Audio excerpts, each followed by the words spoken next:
വന്ദേമാതരം പൂർണ്ണമായി ആലപിച്ച് കർണാടക സർക്കാർ. മുഖ്യമന്ത്രി DK ശിവകുമാറിന്റെ സാന്നിധ്യത്തിൽ വന്ദേമാതരം ആലപിക്കുകയായിരുന്നു. ദൃശ്യങ്ങൾ കാണാം. വന്ദേ മാതരം.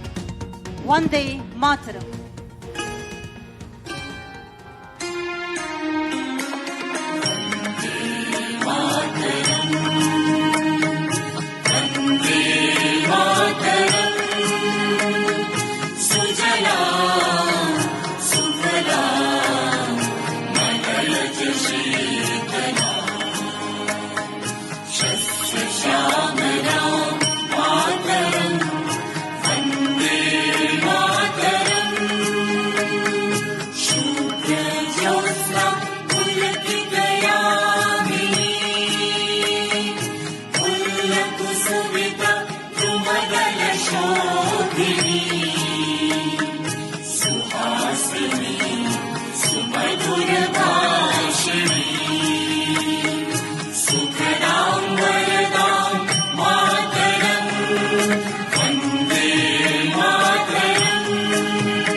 ശരി, ആദിൽ പാലോട് വിവരങ്ങളുമായി.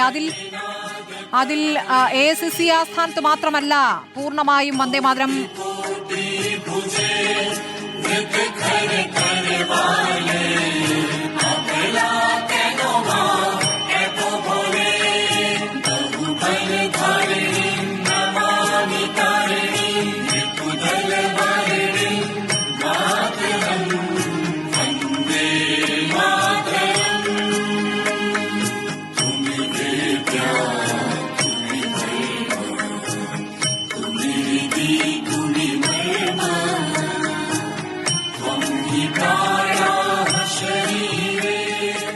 ആദിൽ പാലോടിലേക്ക്. അതിൽ AICC ആസ്ഥാനത്ത് സോണിയാഗാന്ധിക്കും ഖർഗെയ്ക്കും അസ്വസ്ഥതയുണ്ടായി. പക്ഷേ DK ശിവകുമാർ ഒരു അസ്വസ്ഥതയുമില്ല.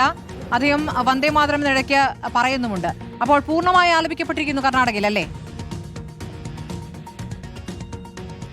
ഉറപ്പായും അതുതന്നെയാണ്. കോൺഗ്രസ് ഏത് നിലപാടാണ് എന്നതിൽ ഇപ്പോഴും വ്യക്തത വന്നിട്ടില്ല എന്നത് സൂചിപ്പിക്കുന്നു. പ്രത്യേകിച്ച് കേരളത്തിൽ വലിയ തോതിൽ വിമർശനമുണ്ടായി. 2 സ്റ്റാൻസ് ആലപിക്കുന്നതിൽ പ്രശ്നമില്ല എന്ന് തന്നെ അറിയിച്ചിരുന്നതാണ്. പക്ഷേ അപ്പോഴും വന്ദേമാതരം പൂർണ്ണമായി ഒഴിവാക്കുന്ന രീതിയാണ് കേരളത്തിൽ കണ്ടതെങ്കിൽ തൊട്ടടുത്തുള്ള കോൺഗ്രസ് ഭരിക്കുന്ന കർണാടകയിൽ കണ്ടത് പൂർണ്ണമായി അതിനോട് സഹകരിക്കുന്ന സാഹചര്യമാണ്. പൂർണ്ണമായി വന്ദേമാതരം ആലപിക്കുന്നു.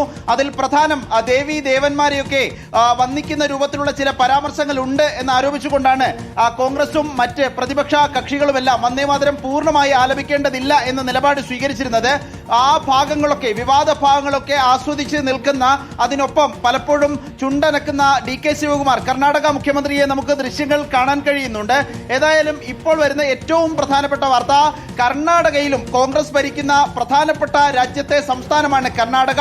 DK ശിവകുമാറാണ് മുഖ്യമന്ത്രി. DK ശിവകുമാറിന്റെ സാന്നിധ്യത്തിൽ കർണാടകയിൽ വന്ദേമാതരം ആലപിച്ചിരിക്കുന്നു എന്നുള്ളതാണ്. സംസ്ഥാന സർക്കാർ കേരളത്തിൽ പൂർണ്ണമായി വന്ദേമാതരം ഒഴിവാക്കി. AICC ആസ്ഥാനത്താണെങ്കിൽ 2 സ്റ്റാൻസ് കഴിഞ്ഞപ്പോൾ പിന്നീട് നേതാക്കൾ അസ്വസ്ഥരാകുന്ന കാഴ്ച നമ്മൾ കണ്ടു. സോണിയാഗാന്ധിയും പിന്നീട് മല്ലികാർജുൻ ഖർഗെയും എന്താണ് സംഭവിക്കുന്നത് എന്ന് അസ്വസ്ഥതപ്പെട്ടു, പരിഭവപ്പെട്ടു. എന്നാൽ അതൊന്നും ഉണ്ടായില്ല കർണാടകയിൽ വന്ദേമാതരം പൂർണ്ണമായി ആലപിക്കുന്നു. സ്വാതന്ത്ര്യദിന ചടങ്ങിന് തൊട്ട് മുൻപ് ചടങ്ങ് തുടങ്ങുന്ന സമയത്താണ് വന്ദേമാതരം ആലപിച്ചത്. അതിനുശേഷം DK ശിവകുമാർ ആ പരേഡിനെ സല്യൂട്ട് സ്വീകരിച്ചു. പിന്നീട് അഭിസംബോധന ചെയ്ത് പരിപാടി അവസാന ഘട്ടത്തിലാണ്. ഏതായാലും തുടങ്ങുന്ന സമയത്ത് ഈ സ്വാതന്ത്ര്യദിന ചടങ്ങ് ബംഗളൂരുവിൽ തുടങ്ങുന്ന സമയത്താണ് വന്ദേമാതരം പൂർണ്ണമായി ആലപിച്ചത്. 6 ചരണങ്ങളും ആലപിച്ചുകൊണ്ട് പരിപാടി തുടങ്ങിയത്. ഒരു കോൺഗ്രസിന് ഇക്കാര്യത്തിൽ ഒരു വ്യക്തത ഇതുവരെ കൈവന്നിട്ടില്ല കഴിഞ്ഞോ എന്നുള്ള പ്രധാനപ്പെട്ട ചോദ്യമാണ്. ഈ ഖാർഗെയ്ക്കും രാഹുൽ ഗാന്ധിക്കും സോണിയാഗാന്ധിക്കുമുള്ള വ്യക്തത മറ്റു നേതാക്കൾക്കൊന്നുമില്ലേ എന്ന് സംശയിക്കുന്ന തരത്തിലാണ് ഇപ്പോൾ വിവിധ ഇടങ്ങളിൽ നിന്നുള്ള വിവരങ്ങൾ വരുന്നത്. AICC ആസ്ഥാനത്ത് നടന്ന നാടകീയ രംഗങ്ങൾക്ക് ശേഷം ഇതാ കർണാടകയിൽ വന്ദേമാതരം പൂർണ്ണമായി ആലപിച്ചിരിക്കുന്നത് ദേശീയഗാനത്തിലും മുൻപാണ്. എന്താണോ BJP കേന്ദ്ര സർക്കാർ ആവശ്യപ്പെട്ടിരിക്കുന്നത് അതേ രൂപത്തിൽ തന്നെ കർണാടകയിലും വന്ദേമാതരം പൂർണ്ണമായി ആലപിക്കപ്പെട്ടിരിക്കുന്നു.